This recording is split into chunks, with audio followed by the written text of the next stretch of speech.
தமிழ்நாட்டில் இது அண்ணன்களின் காலம். தெருவுக்கு 2 அண்ணன்கள் இருக்கிறார்கள்.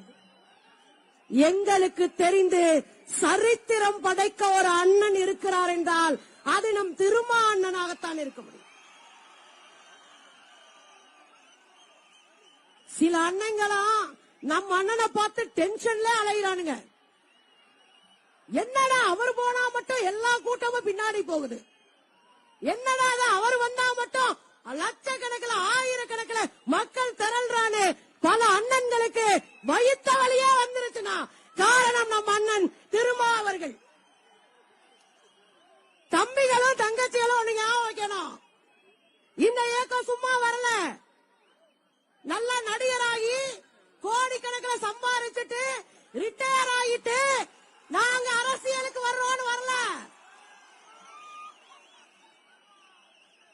ரத்த சிந்தி 10 பேரு மதுரையில கட்சி ஆரம்பிக்கும் போது 10 பேரு போஸ்ட் ஒட்டி எழுதி நடந்து ஓடி கட்டமைத்து இன்றைக்கு வெற்றி விழாவிலே நாம் சங்கமித்திருக்கிறோம் என்றால் எத்தனை தோழர்களின் ரத்தம் இந்த இயக்கத்திற்காக போயிருக்கு.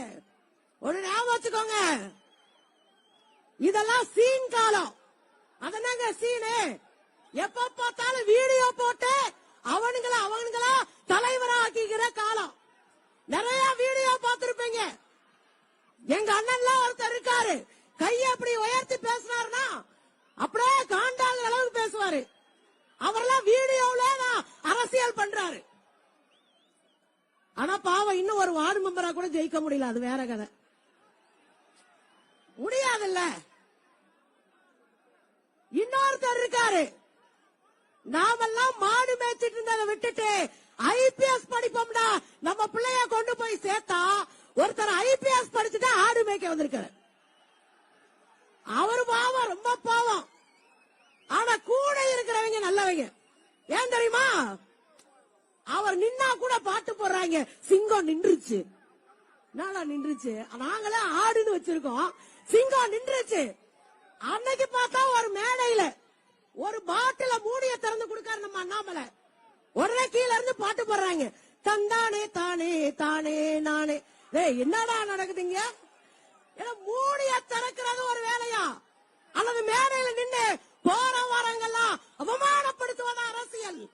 இல்லை தோழர்களே, எழுதி வைத்துக் கொள்ளுங்கள். கால்கள் வழிக்க வலிக்க இந்த தமிழ்நாட்டின் மண்ணிலே நடந்து நடந்து நடந்து தனக்கான அரசியலை வென்றெடுத்த தலைவன் தான் அண்ணன் தொல் திருமாவளவன் அவர்கள்.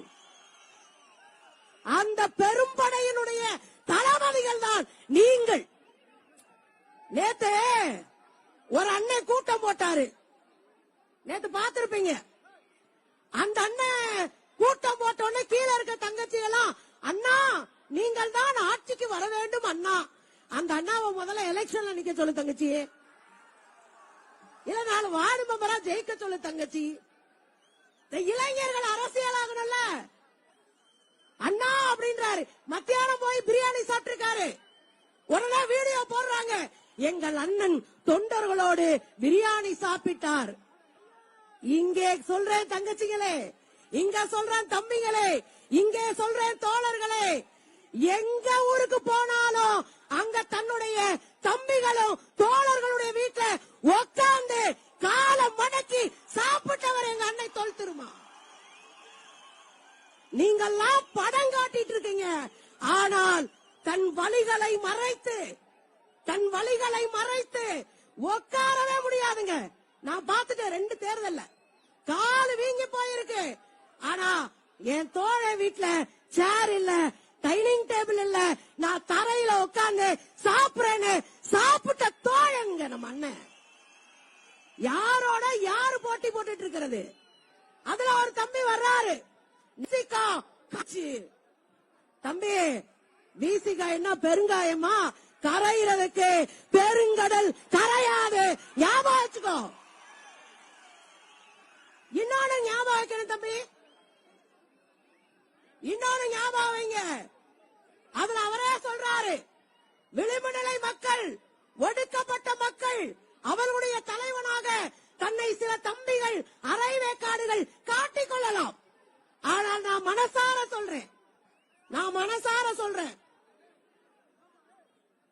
எந்த இடத்திலே ஒரு சாமானிய மனிதன், உழைக்கிற மனிதன் துன்பப்படுகிறானோ, துயரப்படுகிறானோ, அதிகாரத்தால் வீழ்த்தப்படுகிறானோ, அந்த இடத்தில் அந்த உழைக்கிற மனிதனுக்கு துணையாக நிற்கிற ஒரு குரல் இருக்கும் என்றால் அது அண்ணன் திருமாவினுடைய குரலாகத்தான் இருக்கும்.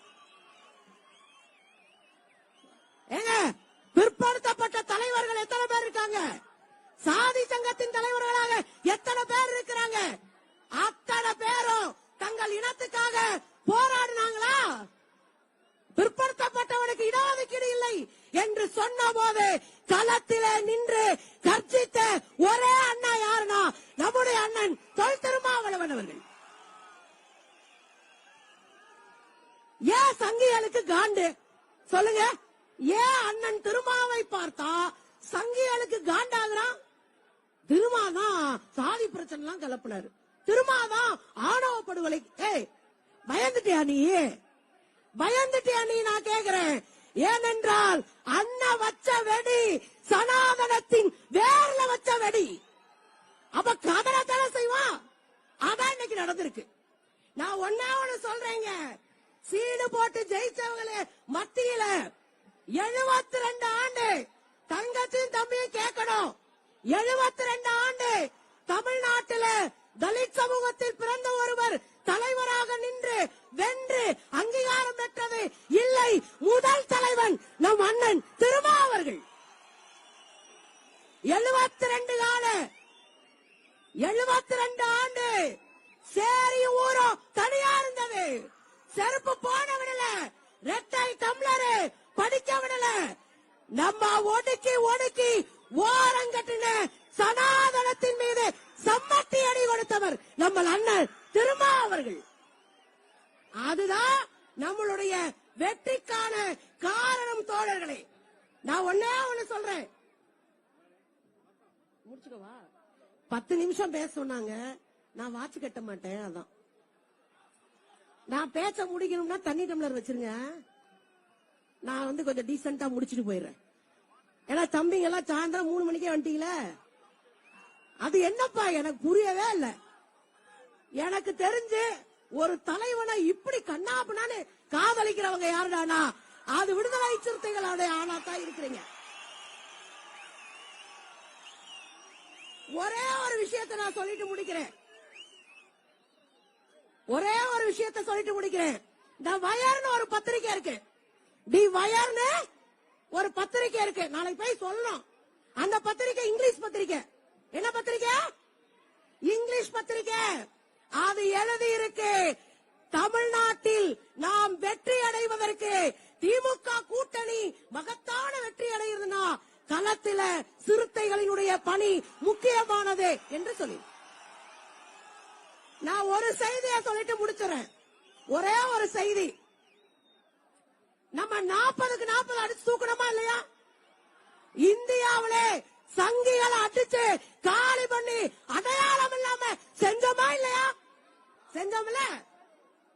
அன்னைக்கு தேர்தல் ரிசல்ட் வர அன்னைக்கு காலையில பக்குன்னு எங்க ஊரு தொகுதி விருதுநகர், அவரும் பின்னடைவா இருக்காரு.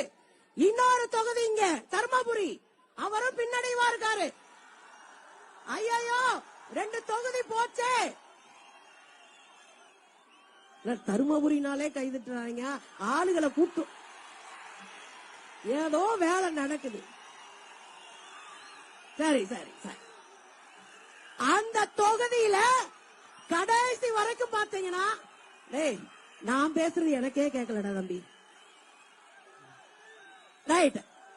அடுத்து சொல்ல போற பாயிண்ட்டுக்கு தான் நீ கை தட்டணும். அதுவரை அமைதியாரு.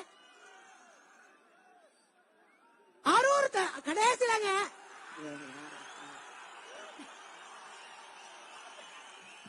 டேய் ஒரு அழகா சொல்ல விடுங்கடா தம்பிங்களா. ஒரு கெத்தா சொல்ல வேணாமா? நீ இடையில அப்படி பேசுறேன்னா அக்கா எப்படி கெத்தா சொல்லுவேன்? காலையில இருந்து என்றாங்க நமக்கு பக்கனது என்னடா பண்ண போறோம்? ஒரு தொகுதிக்கு போயிருமா சங்கிகளுக்குனா? அரூர் தொகுதியை என்றாங்க அடிச்சு தூக்கணும். அரூர் தொகுதி சிறுத்தைகளின் கோட்டை, சிறுத்தைகளின் கோட்டை. அடிச்சு தூக்கி ஜெயித்தோம் தோழர்களே. இன்னைக்கு இன்னைக்கு தமிழ்நாட்டில எதிர்கட்சிகள் எல்லாம் கலங்கி போயிருக்கு. திமுக கூட்டணி பயங்கரம்னு அலறான். அண்ணா விஜய் சொல்றாரு கூட்டணி பலமா இருக்கு. அண்ணன் ஆடு சொல்றாச்சு. அண்ணாமலை பாவம் பயந்துருக்காங்க. அண்ணாமலை சொல்றாரு திமுக கூட்டணி வலுவா இருக்கு. நம்ம அண்ணாத்த அவர் யாருன்னு தெரியுதா? அண்ணாத்த போன மாசம் பூரா அசிங்கப்பட்டாரு பாவத்தை. நம்ம அதுக்குள்ள போக வேணாம். நம்ம அண்ணாத்த சொல்றாரு திமுக கூட்டணி வலுவா இருக்குனாரு. எழுதி வைத்துக் கொள்ளுங்கள் தோழர்களே, திமுக கூட்டணி வலுவா இருக்கும். வர்ற சட்டமன்ற தேர்தல்ல அடிச்சு ஆடி ஆணவம் பிடித்த அதிகாரம் பிடித்த மோடி வகைராக்களை அடையாளமற்றவர்களாக செய்ய வேண்டிய பொறுப்பு நமக்கு இருக்கு. அதுக்கான அங்கீகாரம் தான் இந்த வெற்றி விழா. அதுக்கான அங்கீகாரம் தான் இந்த வெற்றி விழா. இந்த வெற்றி விழா மத்த கட்சி போல சாதாரணமா வந்ததில்ல. கட்சியை தொடங்கிய தலைவனே போஸ்ட் ஓட்டி, சைக்கிள் ஓட்டி, தெரு தெருவாலஞ்சு மக்களை சந்திச்சு வென்ற ஒரு விழா இந்த வெற்றி விழா. இந்த விழாவிலே ஒன்றிணைவோம். அடுத்து வருகிற தேர்தல்ல சங்கிகளுக்கு ஆட்டம் காட்டுவோம். நன்றி, வணக்கம்.